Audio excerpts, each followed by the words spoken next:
जीवन में पढ़ाई ज़्यादा काम आती है या बिहेवियर? आज इसको एक कहानी से समझने की कोशिश करते हैं। एक माँ हर रोज़ अपने बच्चे को ब्रश करते समय पानी के ज़्यादा बहने पर टोकती है। रोज़ जब वो सोकर उठता है तो उसकी पेट की चादर सही ना होने पर टोकती है।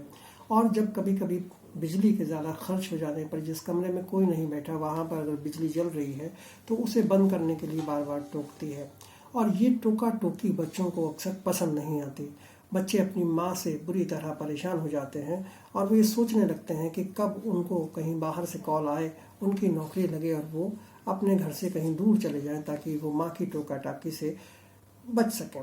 एक दिन ऐसा ही हुआ, एक बच्चे का कॉल लेटर आया और वो अपनी माँ से दूर जाने के लिए बहुत दिनों से परेशान था और उसने अपना कॉल लेटर की तैयारी की। इंटरव्यू की तैयारी के लिए जब जाने लगा तो फिर उसने ये सोचा कि एक बार फिर ये सोचा कि शायद अब उसे इन सब चीज़ों से छुट्टी मिल जाएगी और अब वो अपनी माँ से दूर चला जाएगा। लेकिन जाते समय भी माँ ने उसे सलाह दी कि आत्मविश्वास से इंटरव्यू के सवालों का जवाब देना।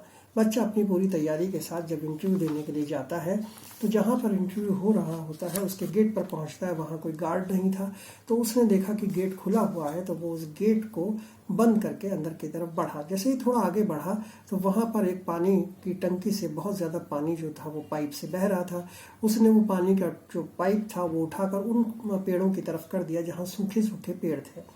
इसके बाद थोड़ा वो आगे बढ़ा, जब इंटरव्यू के लिए जाने लगा अंदर की तरफ से वहाँ सीढ़ियाँ थीं। सीढ़ियों पे जब वो चढ़ा तो देखा कि वहाँ कोई भी नहीं बैठा हुआ है और पूरे एरिया में लाइटें जल रही हैं। उसने वो लाइट्स को बंद किया। थोड़ा और आगे बढ़ा तो उसके इंटरव्यू देने की जगह आ गई। जब वो वहाँ जाकर बैठा ही था तो उसने देखा कि जो इंटरव्यू लेने वाली जो कमरा है उसके बाहर जो पायदान रखा हुआ है वो पायदान टेढ़ा मेढ़ा रखा हुआ है। वो उठा, जाकर उसने वो पायदान सीधा किया और उसके बाद वो वापस आकर अपनी जगह पर बैठ गया। थोड़ी देर के बाद उसका नंबर आया और उसको इंटरव्यू के लिए कॉल किया गया। जब वो अंदर पहुंचा तो उसके अंदर पहुंचने के बाद इंटरव्यू लेने वाली टीम ने उससे कहा कि आपको हमने सेलेक्ट कर लिया है। ये सुनकर वो लड़का बड़ा हैरान हुआ। उसने कहा कि आपने मुझसे अभी तक न मेरे एजुकेशनल डॉक्यूमेंट्स देखे हैं, ना आपने मुझसे कुछ बात की है, और फिर आपने मुझे कैसे सेलेक्ट कर लिया, किस बिहाफ पे आपने सेलेक्ट कर लिया। तो जब उसकी ये बात सुनी तो इंटरव्यू लेने वाली टीम ने उससे कहा कि देखिए, हम यहाँ से पूरा आपको, जब से आप इस पूरे कैंपस में आए हैं जहाँ इंटरव्यू हो रहा है, तो हम आप पर नज़र रखे हुए हैं सीसीटीवी कैमरे से, जहाँ पे दिख रहा है कि आपने क्या क्या काम किया।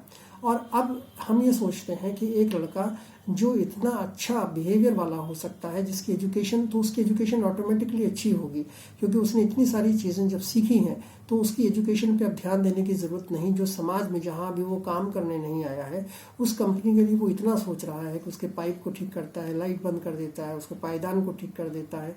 तो ये लड़का जब आज ये कर सकता है तो आगे अगर हम इसको रिक्रूट कर लेंगे तो फिर ये हमारे लिए बढ़िया कर सकता है।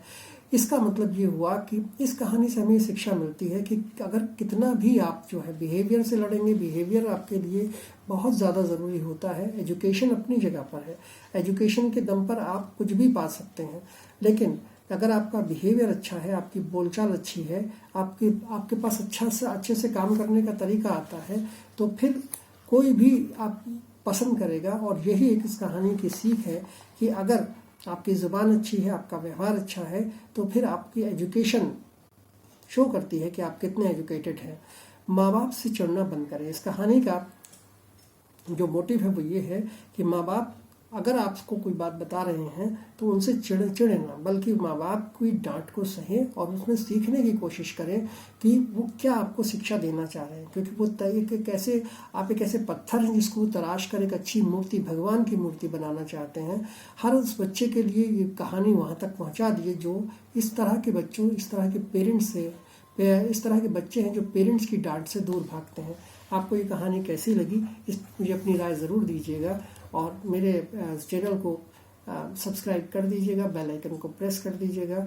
Thank you so much.